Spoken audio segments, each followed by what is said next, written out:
Olá, pessoal. Temos o prazer aqui de ter no nosso estúdio do Fala Pública Podcast uma pessoa fantástica que, sem sombras de dúvida, tem uma trajetória muito grande na área da educação. Fala Pública Podcast tem aqui o nosso professor, pesquisador. Gente, olha só o currículo dele, professor Rodney, que é pesquisador, gestor, professor, um servidor há bastante tempo dentro do Instituto Federal do Rio de Janeiro, só alguns 19 anos só. E eu tenho certeza que ele construiu uma trajetória muito importante, com um compromisso social, com ética, com profissionalismo. Professor, seja muito bem-vindo ao Fala Pública Podcast. É um prazer ter uma pessoa dessa sua envergadura aqui hoje. Obrigado, Flavinho. Eu queria agradecer a presença e, em especial, você que está nos assistindo na audiência. Uma satisfação estar aqui. Professor, o senhor nasceu no município de São João de Meriti, né? Que é um município ainda que é da Baixada Fluminense, distante. O senhor teve uma trajetória aí difícil dentro desse seu dentro dessa sua vida, né? Social e política depois, claro. Mas dentro dessa sua trajetória que o senhor veio de lá, como é que o senhor conseguiu esse combustível para a educação? Então, eu nasci no HCPM, aqui no centro do Rio, e minha Uhum. família toda é de São João de Meriti. É, tem um etnólogo chamado Marco G. Marco G, ele fala sobre a perspectiva dos não lugares. Tem um livro muito famoso chamado Não Lugar. Uhum. E para muita gente percebe São João de Meriti como um não lugar. Eu tenho outro ponto de vista sobre a minha cidade. Para mim, São João de Meriti é o lugar. A Baixada Fluminense é o lugar. Então não é um lugar de passagem, não é um lugar de vida, é um lugar de prosperidade, é um lugar de felicidade, De de construção. construção. E a educação é um instrumento de mobilidade social ascendente importante para o desenvolvimento de qualquer cidadão. Perfeito. Meus pais, e meu pai e minha mãe, meu falecido pai, ele sempre falava que não criava filho para ele, criava filho para o Do mundo. mundo. Acho que todo mundo, né? É, fala isso. E construiu e sempre entendeu que era importante deixar como legado a educação. Então, minha Uhum. vida toda foi muito estudar. Não que nós não utilizássemos acesso, não tínhamos acesso a recursos de cultura Uhum. mais comuns, como baile funk, ou samba de roda de samba, coisa do tipo, mas meu tempo foi muito dedicado ao estudo. Então, tem uma passagem engraçada que eu fazia muito curso, minha mãe falou assim: "Menino, vai sair da escola um pouco, fora da escola". Eu falei: "Mãe, tem aula, e tal". Então assim, foi uma vida muito dedicada à questão, via meus colegas muito se divertindo muito e eu efetivamente estudando o tempo O todo. senhor se dedicou àquilo que é fundamental hoje em dia e é uma premissa do ser humano que busca a melhoria da qualidade de vida do próximo, que é a educação, né, professor? Então, mas tem um problema, infelizmente, o acesso à educação ainda é um ativo de luxo no Brasil. Então, Perfeito. como a minha família, minha mãe é costureira, meu pai é policial militar, vem de uma família de classe operária. Uhum. Então, ter acesso à A à educação. educação e valorizar isso, então assim, meus pais sempre puderam ali, de certa maneira, dizer: "Olha, vai querer estudar, vai fazer curso técnico", até a faculdade, assim, mais ou menos metade da faculdade eles acompanharam bem. Então isso foi fundamental para eu estar aqui hoje falando Com com você. certeza. Professor, eu queria descrever um lado que eu gosto muito do senhor, que o senhor é doutor em informática, né? Verdade. E principalmente pela Universidade Federal do Rio Grande do Sul. Uhum. E eu queria deixar um abraço para o pessoal do Rio Grande do Sul, porque o nosso podcast não passa só aqui no Rio de Janeiro, né? Hoje, Fala Pública Podcast também está no Rio Grande do Sul. Opa, lá em Porto Alegre. Nós temos vários amigos lá, quero compartilhar com eles também essa felicidade de estarmos aqui hoje falando desse estado tão bacana, né? E que o senhor fundou a primeira faculdade pública de games do país. Como é que é isso, É. professor? Sobre a turma lá do Rio Grande do Sul, queria mandar um abraço aí para os piá aí lá de Porto Alegre, Uhum. né, foi uma vida boa, morei ali, estudei lá, morei no Bonfim ali, bem pertinho bem pertinho ali do Brix, lá na Redenção, e foi uma experiência boa da vida. Então, na verdade, eu quando fui fazer como é que surgiu essa história, foi lá em Porto Alegre, eu tinha sido uma aluna de 7 anos de idade, de um programa chamado One Laptop per Child, de um rapaz chamado Nicolas Negroponte do MIT.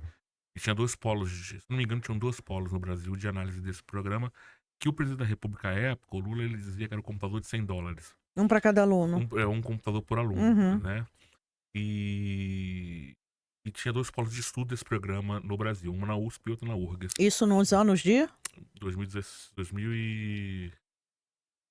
2009, Olha quanto 2010. tempo. Tem Lá tempo. no primeiro governo Lula, né? Lá atrás. E aí eu vi aquilo e uma menina de 7 anos de idade, fundamental, começou a me explicar como é que ela programava o computador. Com 7 anos de idade. No fundamental. Começou uma criancinha. Eu falei: "Caramba, o que essa menina tá fazendo?". Ela começou a me dar uma aula de como programar Uhum. o computador dela.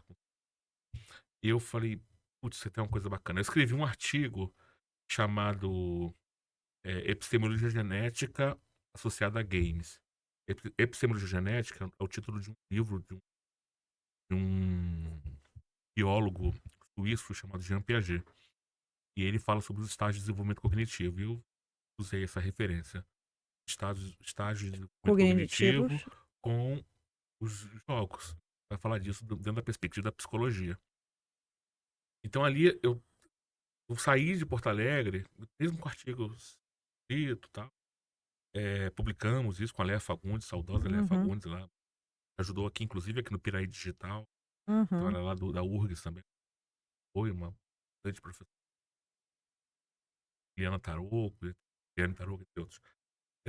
Então ele escreveu esse trabalho e quando eu volto do Rio Grande do Sul, o reitor à época, Edmundo, ele me chama e fala: "Rodney, vamos abrir um campus de front-end, o que a gente coloca lá?". Vamos botar videogame. Era certo. Naquela época Era impossível, era ninguém impossível, ninguém acreditaria. acreditava, me É. chamaram eu fui muito desacreditado com esse curso, assim. Foi vetado. Eu só parei, isso só acabou no dia, Flavinha, isso acabou no dia que teve, quando a gente foi puxar lá os inscritos, tinha mais inscritos em Paulo de Fronten do que em Realengo, na Zona Oeste, na área Olha da só. saúde. Eu seria uma. É, Estaria lá, inscrita. porque era o primeiro curso do SISU, Brasil inteiro, em que apenas 30% dos alunos eram do estado do Rio. Que isso? 70% era de todo o Brasil, num curso presencial. Que Então, isso? assim, aí virou. O desafio, né? Virou visionário. As pessoas dão um nome pra essas coisas. E é um sucesso. O curso até hoje tá lá, tá funcionando, 15 anos depois. E o mesmo programa, estão tentando atualizar lá. A Mara tá tentando, acho que vai fazer uma atualização agora. Mas é um programa e é um muito orgulho, assim, com a equipe que me ajudou a fazer o curso. A gente não faz nada sozinho. Sim, Então, tive uma equipe incrível que me ajudou, mas as bases estavam todas ali, muita briga, e como na academia de uma certa tudo claro. é discutido, e a gente lançou esse curso e foi incrível. O senhor tem esse polo hoje aonde? Em Paulo de Frontin, até hoje lá. No município de Paulo de Fronten ainda? Isso, isso. Perfeito. E aí lá nós temos a Universidade para Games. Um curso superior de tecnologia. Olha que bacana, professor. E eu acho que é interessante a gente falar sobre isso, porque o senhor atravessou São João de Meriti inteiro, motivado lá atrás, né, a Sim. conquistar esse seu espaço que o senhor está hoje, né? O que mais motivou o senhor nessa questão, que moldou essa sua gestão, essa sua questão de educar? O que mais o senhor motivou nisso daí? Falta de escolha. O senhor não tinha escolha, ou isso ou isso. Porque qual perspectiva tem um jovem negro na Baixada Fluminense? Nenhuma. É muito pouco. Numa sociedade absolutamente que está assim, racista, um pouco de oportunidade, Preconceituosa, preconceituosa. Então, assim, não tem. Cada escolha pra mim era um era a escolha da desafio. vida. Não tinha escolha, vai. Era o caminho que dava. Então é agarrar cada oportunidade como se fosse a última. É isso. Então, o único caminho que eu tenho era de dar certo. Ou dava certo ou dava certo. E num contexto em que eu vi amigos meus sendo assassinados, né? Colegas, tem uma caminhada ali. Por várias questões. A Baixada Fluminense é ainda Uhum. uma terra de coronéis, né? O coronelismo impera Coronelismo ali. impera ali. Então, assim, isso não é uma exceção. Todo mundo sabe o que que rola lá. Então, ali não tinha muita opção. É fazer ou fazer. Não é uma coisa de que, vou escolher ser. Não. Tinha que fazer o que Tinha que tinha. fazer emprego todo dia, buscando alguém para trabalhar. É o mesmo desafio de todo cidadão, de todo trabalhador que levanta para ir trabalhar e fazer o melhor. Querer vencer na vida, querer. Um dia eu sonhei ter o doutorado, um dia eu sonhei fazer intercâmbio nos Estados Unidos, um dia eu sonhei. Tudo isso era desejo e a gente foi construindo e movendo mundos e fundos para que isso se realizasse. Que momento que o senhor percebeu que a sua experiência de vida poderia contribuir aí para essa questão do instituto, dessa vida acadêmica? Em que momento o senhor percebeu que isso poderia contribuir? Em que momento? É. Então, na semana acadêmica de Paracambi. Porque lá eu me torno coordenador de pesquisa, lá em Paracambi, no campus Uhum. Paracambi. Alô, turma de Paracambi, Ô, terra um boa. beijão aí para todo mundo do campus Paracambi, do nosso Instituto Federal, né, aí de Paracambi. Instituto Federal, quiçá nosso prefeito Andrezinho Siciliano. Isso, abraço Andrezinho Siciliano, Um beijo. abraço André André Siciliano, Siciliano. né, toda a turma de Paracambi. Uhum. Abraço Luciano aí de Paracambi da Fitec. Então, na verdade, é uma trajetória, uma Uhum. construção. Mas tem um detalhe, Paracambi foi importante na perspectiva de construção de um de um caminho, né, pra área de gestão. Foi quando eu me tornei coordenador de pesquisa, Dentro do dentro do instituto. instituto mesmo. E Uhum. depois fui para o sul, aí Evaldo virou diretor e Paulo Uhum. Frontin, e aí vai seguindo nesse Uhum. processo. Mas tem um fato, esse passo que a gente tá dando agora, ele é calcado numa revolta. Nós encaminhamos para o Ministério Público Federal mas não, né, o Fórum de Partidos, nos reunimos com o Fórum de Partidos e ele encaminhou uma denúncia ao Ministério Público Federal sobre o que nós entendemos como sendo uma das mais absurdas conduções no Instituto Federal. É o descumprimento de uma portaria, a portaria 613, Ministério e da Educação. do Ministério da Educação. E o Hum. Instituto ela descumpre essa portaria, tá em análise, né? Está em análise pelo público. Tinha um inquérito civil rodando, Uhum. uma investigação em curso. Porque, infelizmente, esse reposicionamento de funcionários, porque quando o presidente Lula criou os institutos federais, lá em 2008, ele criou na lei um dispositivo que é a descentralização da educação. Porque não adiantava Uhum. só ter educação no Rio de Janeiro. Sim. Tinha Você, que ter outros polos. outros lugares, porque Sim. precisa interiorizar, precisa reter a economia no Uhum. interior, precisa. Tudo isso para acontecer. Não é só o Rio, o estado tem mais de 92 92 municípios. municípios, então todos precisam, a população precisa ser atendida com educação. Sim. Então, a missão do Instituto Federal, que é descentralizada, ela acaba sendo falha, porque se o ministro da Educação determina uma tipologia, uma carga de funcionários para atender uma população de um contingente de 1.400 alunos, e você acaba atendendo 500, eu vou dizendo para ti que 800 famílias são 800 famílias. Eu vou dizer, cada aluno uma 800 família. famílias. 800 famílias são desassistidas no interior do estado.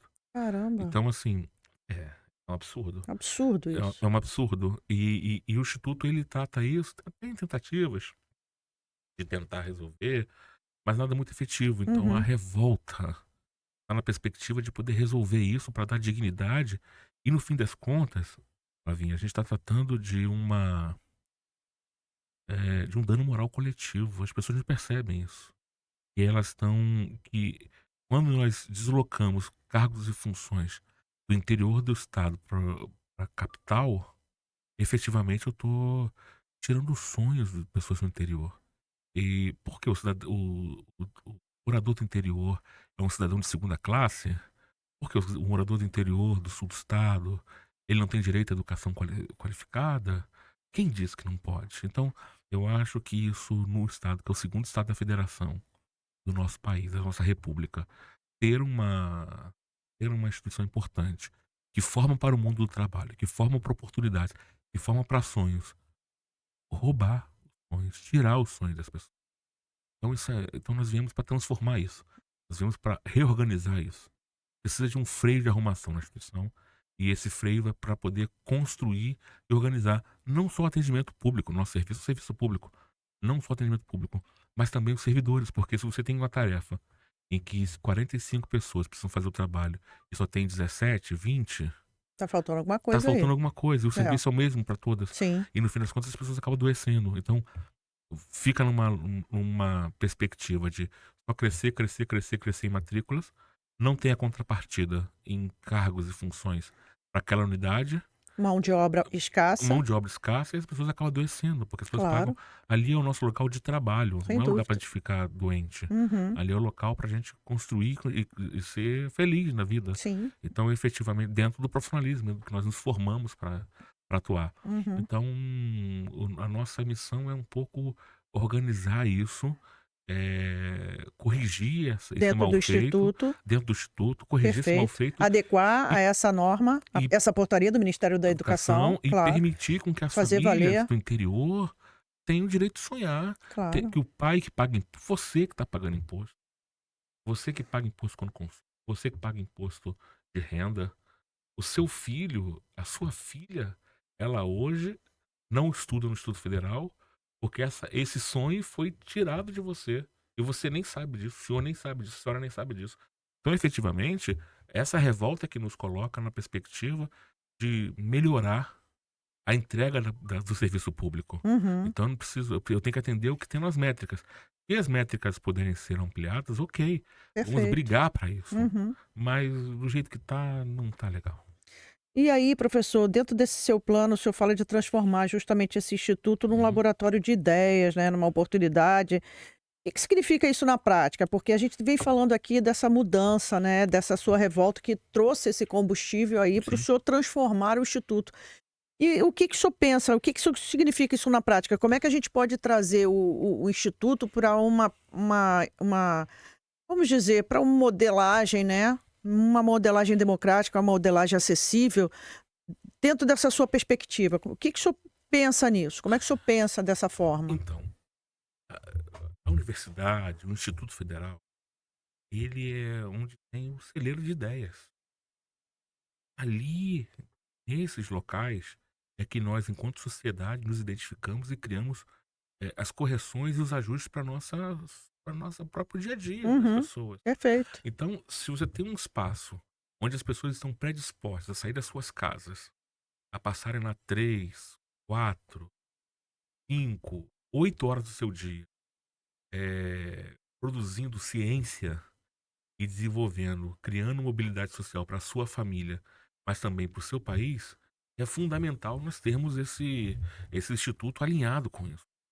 Então, a inovação ela é fundamental. Nós somos uma instituição muito focada em pesquisa aplicada, né?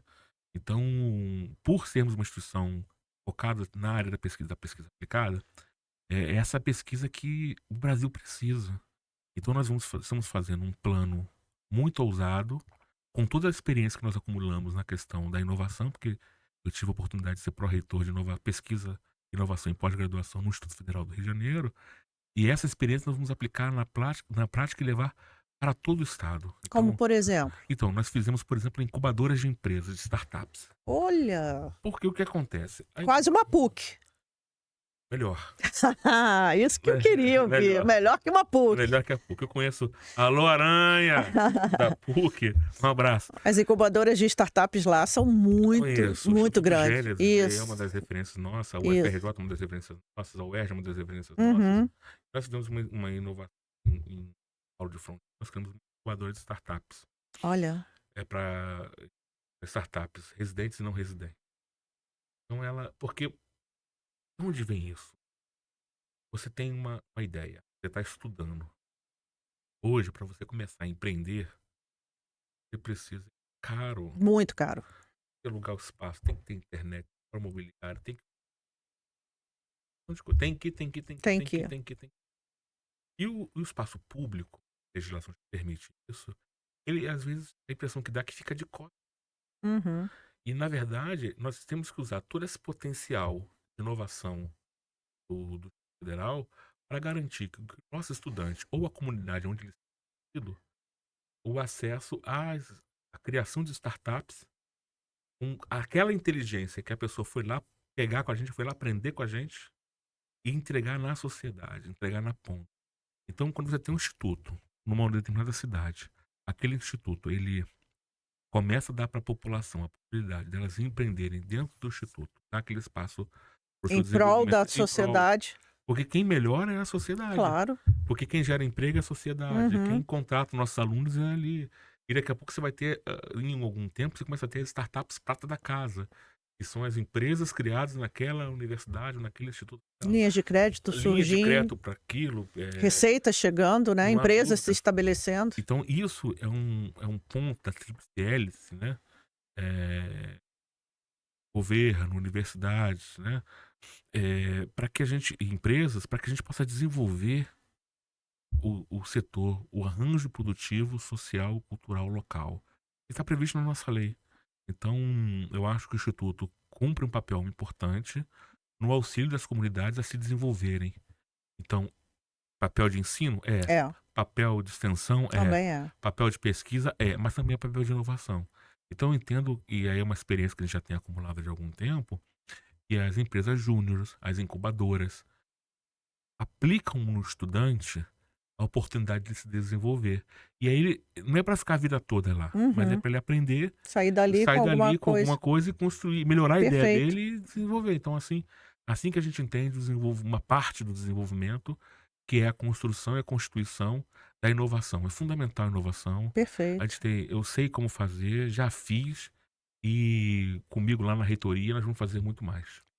O senhor tem uma proposta muito ousada, né, que é principalmente levar esse Instituto, né, Federal do Rio de Janeiro para outros lugares, expandir essas bolsas de estudo, né. Como é que o Uhum. senhor faria isso? Então, esse é um tema delicado, porque nós temos uma lei, que Uhum. é o PNAES, que organiza a distribuição de recursos. Então é importante estar os presos a margens e a recursos, com rubricas Já já carimbadas. carimbadas para aquela Uhum. finalidade. Mas o fato de ter uma fonte dos PNAES não quer dizer que seja a única fonte de recursos. Também, eu sempre costumo dizer para os deputados que nos visitam lá no campus que o que eu quero é LOA, não quero emenda, eu quero é LOA. Porque na LOA você passa a ter o recurso discricionário da utilização como autarquia, Uhum. né, como na perspectiva autárquica, você tem a possibilidade de discricionalidade do uso do recurso público. Na minha opinião, nós precisamos construir um diálogo com o governo federal Perfeito. de forma firme, construir um diálogo firme com o governo federal, de forma que, por meio de grupos de trabalho, por meio de comissões, por meio de um intensivo diálogo com o legislativo e com o executivo, para que a situação orçamentária, a dotação de rubricas orçamentárias para a assistência estudantil é insuficiente. O que eu vou lutar é você que aí está nos ouvindo, você votar o professor Rodney, reitor do IFRJ, significa que eu estarei lutando no primeiro dia do meu mandato, desde o primeiro dia do meu mandato, para que a assistência estudantil seja de um salário mínimo. Então, porque hoje o auxílio estudantil ele varia, que cada unidade é 250, Dá nem para 200. fazer cosquinha, né, É, professor? Pelo amor de eu costumo Deus, né. dizer que é um recurso só para você Dizer que tem. fazer que tem, para o órgão de diretoria falar: "Você Uhum. deu? Tem aqui Dei, R$ 200. 200 reais". Pelo amor de Então, Deus, né. assim, eu acho que é indigno, eu acho que você estudante que Indigno e recebe desumano, né. desumano, então, assim, não permite para que os estudantes mais hipoeconomicamente vulneráveis possam ter acesso a uma condição dele se manter para estudar. Porque, na minha opinião, cara mesmo é ignorância, cara mesmo é burrice, cara mesmo é o que a gente tem que manter nos presídios, cara mesmo é toda a questão da falta de informação e educação. Então, é muito mais barato ter um programa que trate o aluno com respeito e dignidade, para que ele possa ter todo mês um calendário de pagamentos de um salário mínimo, mas isso não é simples. Agora, eu já fiz mudança de legislação com apoio do legislativo estadual, né, na época até do André Ciliani fez uma lei, a gente ajudou Uhum, na construção, e foi possível. Agora, tem que ter coragem de brigar, uhum. tem coragem de ir lá falar. Então o que eu me comprometo é brigar como um leão por você. Brigar como leão para que esse entendimento de R$ 200, R$ 300 de auxílio estudantil, é indigno. Então, nós vamos trabalhar para que tenhamos um salário mínimo. E, se possível, outro detalhe, os nossos médicos são médicos peritos. Fazem concurso como médico, mas não se converte em médico perito. Então, eles me explicam que tem uma questão de conflito de interesse, não pode atender o aluno porque ele está como perito, então tem uma questão Uhum, técnica. uhum. Então, o que eu acho, e também nesse pacote de diálogo governo federal, uma vez de reitor, além de um salário mínimo, é ter um cartãozinho de algum tipo de assistência à saúde para o aluno. Para que tenha um plano básico, odontológico e médico. Então, é levar para o governo federal. Recurso tem. Tem. Recurso tem. Recurso tem. Desculpa, recurso tem. Então, o que tem que ter é como prioridade. Uhum. O que tem que ter um governo como prioridade é entender a importância de ter uma bolsa de um salário mínimo para cada estudante e de ter um auxílio de saúde para o estudante, para que ele possa, porque ele vai produzir muito mais para a sociedade. Uhum. Esse recurso se paga muito rapidamente, porque ele está entregando, novamente, um Brasil necessário para o crescimento. É fundamental nós apoiarmos as famílias com esse um salário, migrar de R$ 150, R$ 200, para um salário mínimo. Professor, me permita até a ousadia, eu acho que o senhor tem aí N meios de até dobrar essa bolsa, porque, veja bem, primeiro porque esse valor de R$ 200, R$ 300 vai contra o princípio da dignidade humana, vamos Sim. começar por aí. Segundo, que o governo federal, numa parceria público-privada, pode contemplar exatamente as questões de saúde, deslocamento e transporte total desses estudantes, desde que ele tenha na ponta alguém de verdade para conduzir os trabalhos. Como o senhor disse, o senhor tem uma experiência, o senhor Sim. tem know-how. Então, eu acho que o estudante que está lhe assistindo, que está lhe ouvindo, ele sabe, ele entende principalmente da necessidade do comprometimento de alguém que conheça de verdade os campos, os professores, os alunos e principalmente a realidade estudantil. O senhor vem de uma área que o senhor teve que lutar bastante para chegar onde está. E olha aqui o combustível que o senhor conseguiu. Aquela única oportunidade que veio na frente, que o senhor estava ali, agarrou e foi. Então, acho que essa é a premissa de toda a conversa com esse pessoal, que é um desafio muito grande. Sim. A gente sabe que é um desafio, falar de números hoje em dia é difícil, mas desde o princípio que a gente entenda da continuidade do trabalho ou do início de um trabalho de verdade, acabou, não precisa ficar discutindo aqui números. Eu acho que, como o senhor disse, dinheiro tem. O que falta é vontade política, vontade de crescer e implementar aqueles projetos e ir ali e brigar por eles. Você quer ver uma fonte de recursos? O Fundo Social do Pré-Sal. Não está se falando agora de explorar a margem equatorial? Uhum. São bilhões e bilhões e bilhões de reais. Por que nós não investimos recursos públicos oriundos da margem equatorial do pré-sal, da exploração da margem equatorial lá no norte do país, para inverter esse recurso, tanto para o atendimento à saúde digno dos nossos estudantes, quanto a bolsa de um salário mínimo para os. Uhum. Então, dá trabalho. Tem que ir pra Brasília, tem que brigar por isso. Então, assim, para nós é imperativo ético para a gente correr atrás disso e fazer isso. A gente tem um desafio muito grande no Instituto de Soluções Locais, que é uma proposta inovadora, né? Que problemas esses alunos podem ajudar a resolver nesse sentido? Esse problema, você passa toda a cidade, tem uma gama enorme de problemas para serem resolvidos. Uhum. E muitas das vezes a solução está na academia. Os alunos estudam, e só que às vezes não dá match Uhum. o que o aluno está estudando com o problema que a sociedade ou a Sociedade está cidade criando. está criando, precisando Uhum. resolver. Uhum. Então nós vamos fazer uma série de políticas, iremos desenvolver uma série de políticas que vai permitir justamente dar um match entre o que a academia está ensinando e os problemas Perfeito. então, como se fosse um grande benchmark, um grande banco de problemas, e ali esses problemas vão poder ser resolvidos pelo Instituto, o que cria também uma relação comunitária. Aproxima. Aproxima, porque a comunidade ela tende a proteger aquilo Sim, que é benefício para ela, sim, né? Então sim. ela aproxima ali. Isso é um programa ou é um projeto? Isso será um programa da nossa Será um gestão. programa na sua Isso, gestão que o senhor exatamente, pretende implementar. com certeza. Eu acho que nada mais justo do que a gente discorrer sobre esse assunto com a comunidade, né, professor? Claro, sempre. Inclusive, Aproximando isso, o né? lema da Acolhendo. o lema da nossa campanha é todas as vozes em um IFRJ. Por quê? Porque além intramuros, o extramuros também é Principal. importante.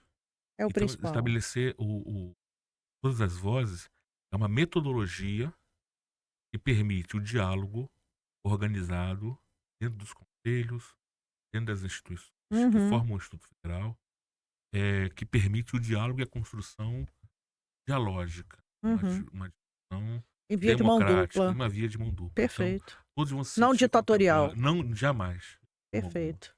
A democrática é a forma melhor do diálogo hoje em Sim. dia, tendo em vista as dificuldades que o senhor mesmo colocou aí dessas questões. E quanto à valorização do profissional, dos servidores, como é que o senhor vai conseguir essa gestão humanizada? Como é que o senhor vai fazer o acolhimento e essa escuta? Como é que o senhor vai trazer a eficiência? Como é que o senhor vai tratar dessa questão junto ao Instituto? Claro, primeiro entender que nosso campus, nós implementamos nós já concedemos, autorizamos um PGD de 100%, em que o servidor ele trabalha 100% da sua residência. É uma realidade. Uhum, Mas lembra que eu falei no início que os servidores adoecem? uhum, Porque o tratamento hoje, claro que as pessoas envidam seus melhores esforços para envidam seus melhores esforços para o atendimento público, mas às vezes não é faltam processos organizados, ainda mais organizados. Falta uma estrutura que dê segurança para o que o trabalhador desenvolva suas atividades. amparo. Amparo. E Perfeito. existe uma percepção também de uma parte do servidor, toda hora tem uma percepção Negativa? não, não é isso não. A palavra é de persecutória. Hum, As pessoas têm medo. As pessoas vivem. A gente rodou uma pesquisa, né? E as hum, pessoas responderam essa pesquisa há algum tempo. Tendo rodado essa hum, pesquisa desde fevereiro. hum. Então as pessoas têm respondido essa pesquisa. E ali a gente vê claramente, a instituição é uma instituição em que o servidor tem medo. Ele tem medo de fazer uma coisa errada. Então, Então, negativa, né? negativa. E É, aí isso trava o servidor. se Por torna outro, ansioso, né? por outro lado, o que às vezes a gente vê, por conta até de uma proteção, as pessoas começam a estabelecer barreiras, né? Uhum. Criar situações que às vezes são desnecessárias ao próprio trabalho. Então é muito importante a gente ter Uma um escuta. fluxo e uma escuta que vá para além do Fala BR. Uhum, Porque hoje tudo é o canal oficial, que é um canal do governo, uhum. focado na perspectiva da denúncia. Ah, mas ninguém vai Então, fazer. é denuncismo. Hoje tem um denuncismo absurdo É. de coisas que são Falácias. falácias, e aí você tem investimento público, tem um gasto, tem que ser investigado, Uhum. claro, né? Mas Mas é sempre. tem a perseguição política, tem a perseguição, Ih, né? muita coisa. A perseguição, digamos assim, do servidor no local de trabalho. E eu mesmo, como chefia, passei por uma situação dessa uns 2, 3 anos atrás. Então, assim, é importante a gente ter um cuidado com o servidor Uhum. e um canal aberto de diálogo. Por exemplo, nós abrimos uma agenda online. Você vai lá, marca, às vezes você quer falar com o diretor, você vai na agenda, você marca a agenda, fala. Resolvemos vários problemas dessa forma. Eu, 2 vezes por dificuldade de agenda ou tá em Uhum. teletrabalho, ele vai lá, marca, quero falar com o diretor, pega a reunião, grava, encaminha pro setor que tem que fazer. Acabou. O setor já dá o encaminhamento da demanda ali mesmo. Então, isso é uma maneira fácil, ágil, e eu sou um profissional de informática, né? Uhum. Então usar a tecnologia tá Tá no na nosso nossa DNA, veia, né? tá no DNA da coisa toda. O senhor fala muito de servidor, né, professor? Sim. O senhor tem alguma proposta, algum programa para o servidor do futuro, alguma coisa nesse sentido? Como é que o senhor pode trazer essa ação concreta para dentro do seu mandato? Então, acho que é fundamental investir em capacitação, né? Uhum. Porque o servidor bem capacitado, ele consegue lidar com melhores condições, enfrentar em melhores condições o dia a dia. Hoje mesmo, a minha diretora lá de administração do Estado, então, está investindo em capacitação é fundamental para que a gente possa ter tanta perspectiva, progressão e da promoção do servidores, Uhum. porque isso tem a ver com o salário dele, tá? Plano de cargos e Plano de salários. cargos e salários. Uhum. E o servidor com mais dinheiro no bolso é melhor. Claro. Então a gente precisa sempre estar atento para que se elimine todas as barreiras ou dificuldades para que ele possa fazer uma interpretação da lei que seja favorável ao servidor e que facilite e agilize a presença dele e a percepção dos recursos que lhes são devidos. Então a gente estuda seguindo, claro, a legislação vigente, Uhum. mas permitindo com que, por meio de qualificação, permitindo a capacitação dele, ele ou ela consiga avançar. Então a gente pode dizer que nos seus primeiros momentos de mandato, a gente teria aí uma capacitação imediata desses servidores. Não, no meu primeiro momento de mandato, Primeiro. primeiro, para entender Uhum. onde estão as brechas. Perfeito. Porque é muito importante identificar as brechas e atuar ali para não ficar só apagando incêndio, sabe? Entendi. Então, toda hora ficar apagando incêndio, toda hora ficar apagando incêndio, tem que acabar com essa cultura de apagar incêndio. É planejar e executar, planejar e aplicar. E ali, rever de novo o projeto, rever de novo o que está Perfeito. sendo E feito. aí sim investir. Aí sim investir. Perfeito. Porque nós vamos poder investir de maneira organizada e, sobretudo, porque os recursos públicos são finitos. Uhum. E então nós vamos poder aplicar recursos públicos de forma inteligente a atender primeiro os setores mais críticos e tem a necessidade para fazer a máquina pública funcionar de forma mais azeitada. Como é que o senhor pode equilibrar, professor, essa escuta com a eficiência? Então, hoje, eu acho que a IA está aí, né?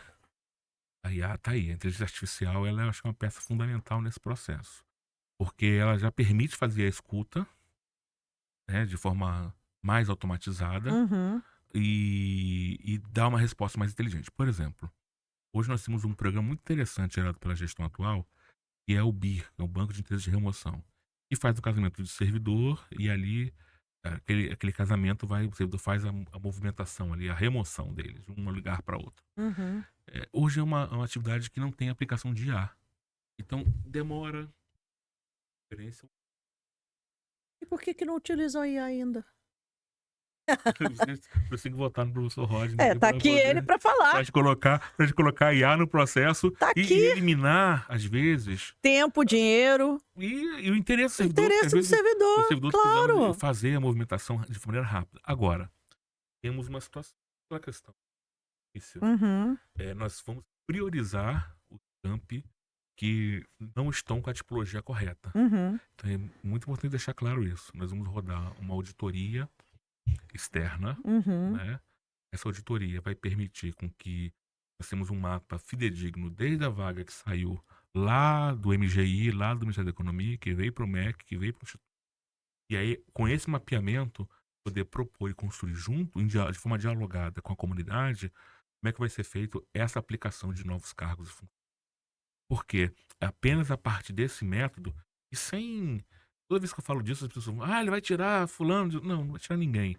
A ideia não é essa. Equilibrar. A ideia é equilibrar. É perfeito. Por exemplo, fazer um plano estimulado de PGD, Uhum. 100%. Uhum. Isso é uma ação. Ou seja, você pode estar num outro campus exercendo a função 100% remota. Sim. Então você alocou ali a função para de uma unidade para outra, em que a pessoa está 100% trabalhando da sua residência. Outro ponto é a migração de muitas das nossas matrículas para a educação à distância. Esse é um ponto fundamental. Então, hoje, a educação à distância é um modo de acesso à educação fundamental. Uhum. E o percentual de nossas matrículas para EAD é muito baixo. Então, nós temos que fazer um plano de migração de matrículas da forma presencial para a Para distância. EAD. Então, é colocar o Instituto no século XXI. Uhum. E com o trabalho à distância, o servidor faz de onde ele quiser. Claro. Né? Com o teletrabalho, a educação, eu sempre fui favorável ao teletrabalho. Então, do teletrabalho, ele faz onde ele quiser. Nós temos lá em São João, por exemplo, um curso de informática aplicada à educação. Nós temos em Paulo de Fronteira, nós levamos para lá, com apoio com o nosso diretor lá, Ricardo Knaip. Na época eu fui pró-reitor, um curso à distância, que hoje é um dos mais requisitados pós-graduações do IFRJ, à distância. Então é muito importante nós começamos a migrar tendo cursos para EAD da forma totalmente remota ou parcialmente remota e dar esse salto, porque hoje em dia a educação, existem recursos tecnológicos suficientes disponíveis para que a gente possa ofertar isso para a sociedade. Então, onde se atinge isso? O cidadão pode estar lá no ônibus, ficando lá 1h30, 2 horas, 3 horas de Estudando. transporte, com o headphonezinho dele ali, Sim. assistindo a aula, fazendo exercício. Então, ele aproveita o tempo dele. Então, aquelas 3 horas, 2 horas e meia de ônibus, e a pessoa está ali sentada, né, indo para sua residência, ou voltando do trabalho, indo para o seu trabalho, ele pode, ali, naquele momento, aproveitar o tempo dele e estudar. Claro, o ócio. Então, chega ali, ele vai chegar em casa já com uma atividade já feita e no final de um determinado tempo com um diploma com canudo na mão. Professor, eu poderia dizer que isso seria um dos estímulos para reduzir a evasão escolar? Então, a educação à distância, ela tem suas peculiaridades e também Uhum. tem seus desafios. É claro que o ser humano é um ser gregário, né? O ser Uhum. humano, ele gosta de estar junto das pessoas Uhum. também. E tem áreas do conhecimento e que é fundamental o encontro presencial, Uhum. né? Por isso que não pode ser radicalizada essa decisão e tem que ser muito bem discutida no âmbito do Conselho Superior do Instituto Federal. Mas nós entendemos que vários dos cursos nossos já poderiam estar na educação à É, distância a há muito TEDA tempo, né? Há muito tempo. E em alguns casos, a taxa de evasão realmente, não supera. só de evasão e retenção, né? Porque o que deve nos preocupar não somente é a evasão, a saída dos estudantes, mas também a retenção, aquele aluno que não progride Não sai, não no sai seu do fluxo, lugar. você tem que andar. Ou então, que ele chama assim, um aluno que está ali no. Ele falou, tô em qual período? Tô no quinto. Aí eu falei, quinto o quê? Fatorial? Você está devendo quinto, quarto, terceiro período? Então, isso é Caramba. muito comum. Sim. Então é começar a pensar estratégias para essa observação. E outro detalhe é trazer, importante dizer, já que está falando da parte da educação, trazer. Entendemos que nós temos que aperfeiçoar a discussão da 10.639, está agora no mês da consciência negra, né? Uhum. Então, trazendo para a pró-reitoria de ensino a questão de ações afirmativas e diversidade. Então, por que isso é importante? Para trazer para o centro de debate, hoje está localizado numa pró-reitoria de extensão. Interessante, mas quando você traz a discussão para a pró-reitoria de ensino, você traz de Muda. forma. Muda, porque você traz para o centro de debate Exato. educacional as discussões etnorraciais e as discussões Discriminatórias. e a questão da pessoa com deficiência. E tem Sim. legislação para ser aplicada. Sim. Então, ao invés de ser uma atividade de extensão, ou seja, de relação para fora, Você ele vai traz para trazer para dentro. dentro do processo Perfeito. educacional.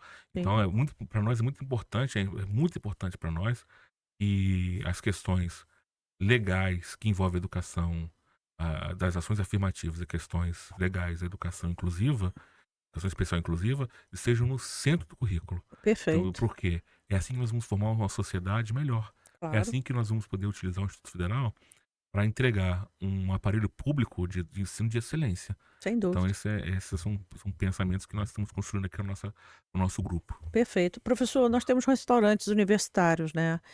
Essa proposta de expansão deles, como é que o senhor imaginaria fazê-los? Então, o governo federal acerta, agora numa legislação recente, sobre incluir o Restaurante universitário? restaurante como um programa. Acho que o Isso. governo do presidente Lula, ele acerta Governo o federal. governo federal, ele acerta nesse sentido. Uhum. Faltava, mas é insuficiente. Uhum. Nosso Instituto Federal só tem um restaurante universitário, que fica em Pinheiral. Nossa. Somente um restaurante universitário. E por meio do governo federal, nós estamos construindo mais unidades com recurso do PAC. Só que qual é o problema disso? Nem todas as Universidades. unidades vão receber o restaurante, não vão ser contempladas como restaurantes. Então, a gente tem uma proposta aqui, enquanto isso não for resolvido, um caminho seria a utilização da economia solidária, das cozinhas solidárias. Cozinhas solidárias, que já é um programa já Vários existente. institutos têm esse Sim. programa. Eu estive pessoalmente no Ministério, no MDS, lá em Brasília, Desenvolvimento social. Sim, eles têm uma diretoria lá que coordena os programas de economia solidária para restaurante, para cozinhas comunitárias. E eles falaram, aplicou o recurso, nós vamos, em 3 meses nós operacionalizamos, 4 meses nós operacionalizamos para o senhor. Então, uma vez eleito reitor do Instituto Federal, nós vamos ter uma prioridade em continuar a ampliar e melhorar o programa que está dos restaurantes, né? E aquelas unidades que não têm restaurante ainda, fazer o trabalho com a Cozinha solidária. E na cozinha solidária também existe uma questão da agroecologia, Sim. porque é a alimentação saudável. Você, claro, a cozinha do restaurante é saudável porque você tem ali uma equipe de nutricionista, né? Uma Uhum. equipe técnica preparada, as cozinheiras, tudo mais ali para fazer acompanhamento. Mas trazer a questão não só a questão da agricultura familiar, mas trazer a questão da agroecologia, no meu ponto de vista, é fundamental para que a gente possa romper e oferecer uma comida muito mais saborosa mesmo. Uhum. Já experimentei a comida do restaurante da Cozinha Solidária, e É é diferente. É saborosa, o diferente. gosto é diferente, viu? É. É mais gostoso, É mais é natural. mais natural. Perfeito, É é mais natural. mesmo. E o É. nosso aluno tem que ter acesso a isso. O nosso servidor tem que ter acesso a isso. O nosso professor tem que ter acesso a isso. O nosso técnico tem que ter acesso a isso. Então é trazer programas que já funcionam no Cefet, fora do Rio de Janeiro, que já funciona. Eu estive agora no IBC. Uhum. Lá quem opera o Instituto Benjamin Constant, que é uma unidade federal também, vinculada ao Ministério da Educação. Lá dentro funciona a economia solidária, uma cozinha solidária. Sim. Nesse caso, lá é capitaneado por mães de estudantes. Olha que Né? legal. Então, assim, é uma experiência. Não quer dizer que vai ser ruim, mas lá eles fizeram, deu certo. Então, a comida lá é preparada, feita e entregue por uma cozinha solidária. Então, eu acho que são experiências, porque aonde não chega O alimento. alimento, onde não é possível construir, onde não é possível, é buscar parceiros que possam Perfeito. complementar essa entrega. Acredito, professor, como a gente estava comentando anteriormente, uma parceria público-privada, um apoio, um braço do poder público junto com a comunidade, eu acho que é fundamental nesse diálogo que o senhor busca na sua futura conquista aí como reitor, né? Mas então, eu gosto sempre de dizer o seguinte: eu acho que é papel do Estado. Por mais que exista uma parceria público-privada, o recurso tem que ser sempre público. O Claro, recurso tem que ser sempre vindo de perfeito. rubricas da União, como política de Estado, não de governo. Então, para nós é muito, muito importante entender que aquele aparelho público precisa ter e cobrar sempre que necessário a responsabilidade do Estado brasileiro na Uhum, manutenção e na operação daquele aparelho público. sim. Então, por mais que nós acho que é desejável, salutar, é importante ter a Hum, parceria público-privada, claro, mas a nossa missão número um é a LOA. Então, é ampliar os recursos para a LOA, buscar recursos, cada vez mais recursos, também por emendas, claro, uhum, não há problema nisso. Já captei muitas emendas uhum. enquanto gestor, mas a discussão não é essa. Acho que a discussão é buscar de forma ativa, para que os recursos, da LOA sejam implementados, para que alguns cortes que porventura possam acontecer, seja no âmbito do Ministério da Educação, seja no âmbito do Congresso Nacional, Uhum. né, para que a matriz CONIF seja respeitada. Perfeito. Né? Então, com essa matriz orçamentária, é que nós podemos ali fazer essa entrega de qualidade. Sem Então dúvida. é discutir da perspectiva orçamentária, da matriz orçamentária, e eu estou dizendo o seguinte, que como nós podemos reprogramar essa matriz dentro dos, pa- dentro do que é tecnicamente possível Uhum. para o Ministério da Educação, mas também dialogar com a nossa bancada para melhorar itens que precisam ser atingidos. Então, tem todo um trabalho de construção Uhum. com nossos deputados federais e com o nosso executivo federal, para que ele possa se sensibilizar Em relação a em essa relação a questão. isso. Então, não é apenas construir baseado em emenda. Importante, necessário. Perfeito. Agradeço a todos os deputados que têm mandado, Continue mandando. continuam mandando as emendas parlamentares. Né? Fundamentais. E eu costumo também dizer para os deputados: enquanto não tem LOA, manda É emenda. isso aí. Né? Mas o foco é na LOA. O foco é ali e disputar o orçamento mesmo. O Ministério da Educação vai ser outro depois que a gente chegar lá, porque nós vamos brigar. Nunca vou ver um reitor que vai estar tão em cima da questão orçamentária Quanto o quanto o senhor. professor Rodney. Então, esse é o nosso Professor, o senhor compromisso. tem uma ousadia aí para o Instituto, que é torná-lo 100% neutro, né? Sim. É, com carbono até 2030. Como é que o senhor pensa nessa proposta? Primeiro que tem que trocar nossa frota, né? Uhum, A frota tem que ser migrada ali para carros elétricos. O primeiro uhum, ponto é esse. uhum. Tem ali. Segundo ponto, instalar lá tem várias torres de energia solar que não foram ligadas, conectadas. Tem que colocar isso. fazer uma atuação clara, um levantamento, um estudo claro para a questão da descarbonização, né, carbon free. Uhum, Então nós precisamos tratar, olhar só o que está sendo discutido hoje. Nós estamos na COP30. uhum. Estamos dialogando aí, o maior evento climático Do mundo. do mundo está aqui. Como é que nós não estamos aplicando recursos de maneira séria, sustentável e ousada? Porque tá aí, nós não somos negacionistas do clima, Claro. né? Inclusive, meu mestrado é em ensino de ciências. Para mim é muito evidente. Desde a Agenda 21 e todos, desde a século 92 até agora. Então, a Uhum, gente tem acompanhado as COPs e entendendo uhum. o papel importante. Então, o Instituto tem que se somar, tem que ser uma instituição que se some a esse aspecto do combate às Da mudanças, da sustentabilidade também. sustentabilidade e das mudanças climáticas. Eu acho fundamental que o senhor pense dessa forma, porque pensar em sustentabilidade no Instituto Federal é algo assim que promove um debate bastante aprofundado, né, professor? Não só isso, nós tem que fortalecer, por exemplo, as comissões da A3P. Ela existe no Instituto Federal, a Uhum, A3P, mas ela precisa ganhar mais protagonismo. E tem que ter recurso público. Com a A3P é uma agenda importante, que permite discutir aspectos da questão ambiental. E uhum. lembrando que nós somos uma escola. Então, hoje, Formação. são milhares de estudantes. Sim. Quando os estudantes estão num local em que respeita aspectos da coleta seletiva, aspectos da sustentabilidade, do meio ambiente, eh, você acaba tendo uma. Você acaba levando isso para casa. Claro. Ent- É um reflexo da sua casa. Você acaba levando para sua comunidade. Você acaba levando isso para sua vizinhança, para sua família. Perfeito. Então, o Instituto pode ser essa instância irradiadora Uhum, de educação ambiental e estar posicionado de maneira mais apropriada no século XXI. perfeito. Professor, o senhor quando fala em política da sociedade aí que o senhor está trabalhando em prol dela, que é o estudante, a gente fala também do voto online, né? Como é que o senhor pretende mantê-lo? De que forma o senhor acha que isso seja seguro para poder investir nessa ideia do senhor? Então, na verdade, nós já temos o voto online no Instituto Uhum. Federal, né? Que houve uma discussão recente nas comissões, acho que é necessário, o diálogo sempre é possível, sempre é Uhum. importante, né?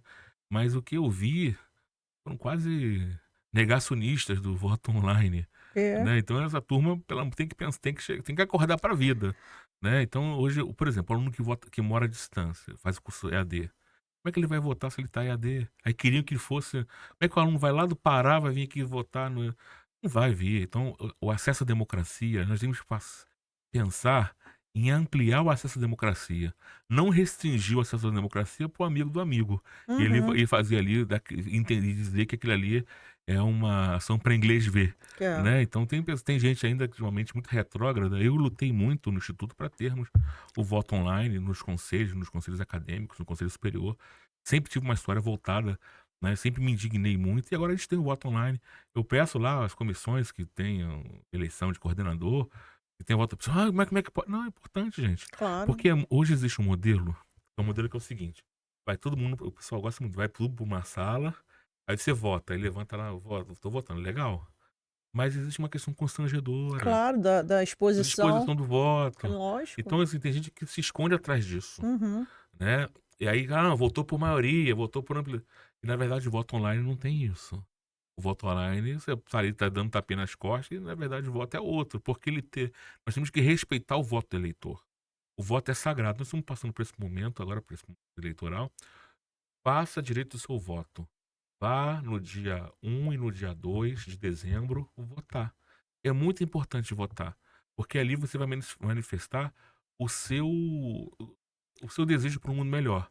Vai analisar, analise as propostas dos candidatos e veja. Isso é um ah, ato democrático, né? e sem contar que é o seguinte, né? Você está falando aqui com um homem preto, um homem que tem uma história na Baixada. Será que o Instituto vai ter a ousadia de eleger o primeiro reitor negro aqui de uma federal no Rio de Janeiro, né? Uma minoria? Uma minoria, você vê, será que é disso que a gente está falando? Uhum. Ou será que é isso que a comunidade quer?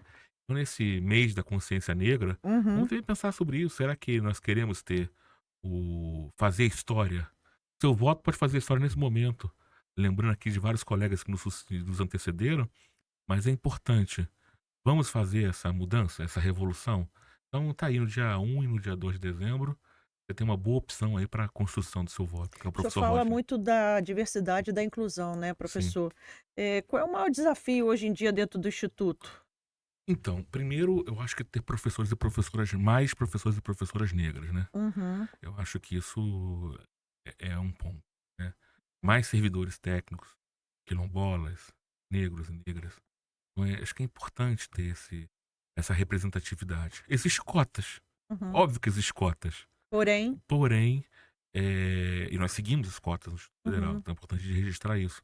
Mas na prática o processo ele acaba, das próprias regras acaba isso não acontecendo na forma como nós gostaríamos.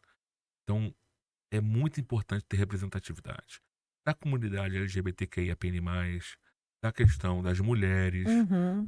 da questão da comunidade negra. Então, assim, é ter um espaço do diálogo interreligioso, que Uhum. acho que é um público importante para estar Interracial. interracial.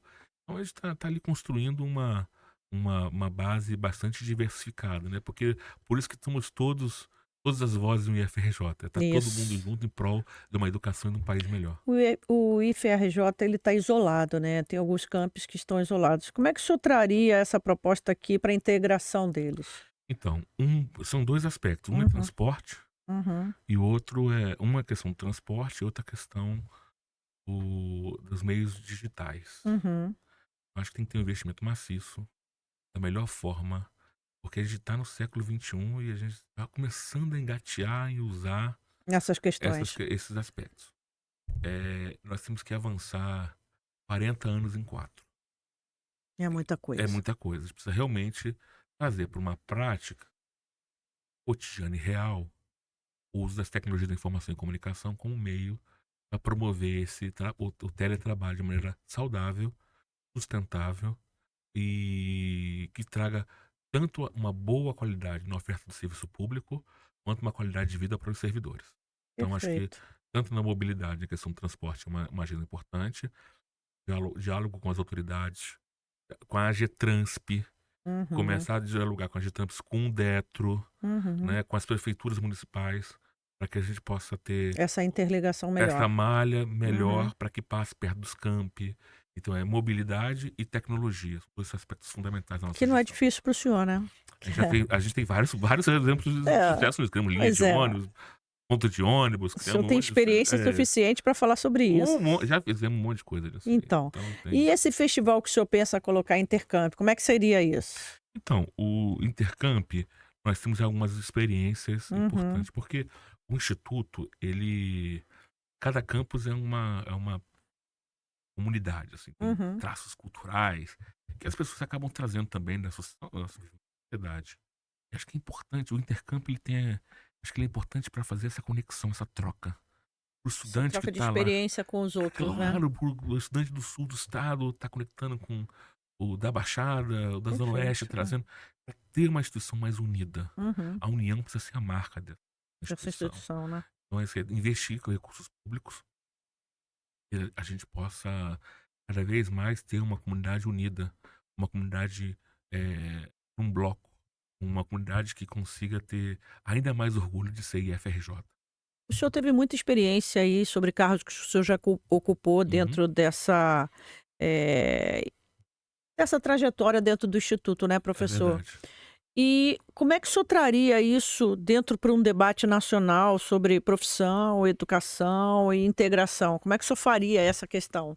Então, eu entendo que os conselhos de educação são muito importantes nessa Constituição. E eu vejo, apesar do PNE determinar metas para a educação, É é como se houvesse em algumas cidades, não em todas, um descolamento das metas do PNE das cidades com a própria entrega que o Instituto Federal faz. Então é ainda mais sério, porque eu não percebo, olhando os diários oficiais dos municípios, Uhum. metas do PNE das Sendo cidades alcançadas. sendo alcançadas Ou ou nos excluindo, não levando em consideração as matrículas feitas que estão no Instituto Federal uhum. para o fortalecimento da política pública de educação, da educação profissional. Uhum. Então, acho que é muito importante, nas cidades que nós estamos localizados e região, Uhum. que nós olhemos como o PNE está sendo, como nós estamos interagindo de certa forma com as metas do PNE que são relacionadas à educação para o mundo do trabalho. Isso é algo ainda um pouco distante, a gente tem visto. Eu tenho que levar essa proposta a um debate nacional de aproximação dessas metas do Plano Nacional de Educação para conseguir trazer esses municípios ao menos próximo do Instituto. Porque, falando do IFRJ, você está falando de 19 unidades hoje. Mas nós somos quase 700 unidades no Brasil Olha inteiro. isso. Então, o MEC poderia estar, e nós vamos nos colocar como um ator, um colaborador nesse processo, para que nós comecemos a essa parceria Prefeitura-Instituto Federal comece a se aproximar mais de uma realidade. Porque quem Uhum. ganha é o cidadão, Claro, quem ganha é o aluno, quem claro. ganha é o servidor público. Professor, infelizmente a gente está chegando ao final do nosso podcast. É sempre muito bom a gente ter pessoas aqui extremamente capacitadas, como o senhor, para um debate sobre educação, sobre Sim. inclusão, sobre democracia, principalmente, e que realmente tenham propostas equilibradas dentro de um universo acadêmico e não para que a gente leve lá para fora, como a gente sempre diz, falácias, né? Uhum. E aí o senhor constrói essa sua trajetória ao longo desses anos todos. O que o senhor diria para aquele menino lá que estava lá atrás, atravessando a Dutra, vindo para cá, estudando, começando sua trajetória acadêmica? Deu certo. Diria para ele, pai antes de falar, chegou na minha mãe e falou assim: não esqueça, tamo junto. Uma frase, TMJ. tamo junto. Depois morreu. Então eu diria para esse Rodney lá do passado, tamo junto. Eu diria para você que é o nosso estudante, você não está sozinho. Sua voz vai ser ouvida. Porque com o professor Rodney, são todas as vozes em um IF. Parabéns, professor. Essa daí eu acho que é a fala principal que o senhor daria para o seu estudante. Esse seria, digamos assim, o pontapé inicial de um diálogo com o professor Rodney dentro dessa instituição como reitor. Eu faço votos que o senhor obtenha sucesso. É, Só apanha quem consegue trabalhar, né? Quem está sentado não apanha. Então, eu acho que o senhor botou aqui para um debate claro, conciso, pronto para qualquer questionamento, e o senhor está extremamente eleito por mim. Eu espero que a Obrigado. universidade, que o universo conspira a seu favor, que dentro desse meio todo acadêmico, dessa plataforma toda de gestão que o senhor tem aí à frente, seja muito de sucesso, de frutos e de sorte. Muito obrigada pela sua participação no Fala Pública Podcast. E, pessoal, Fala Pública Podcast fica aqui por hoje. Um grande abraço e até a próxima. Muito obrigada, Muito professor. obrigado.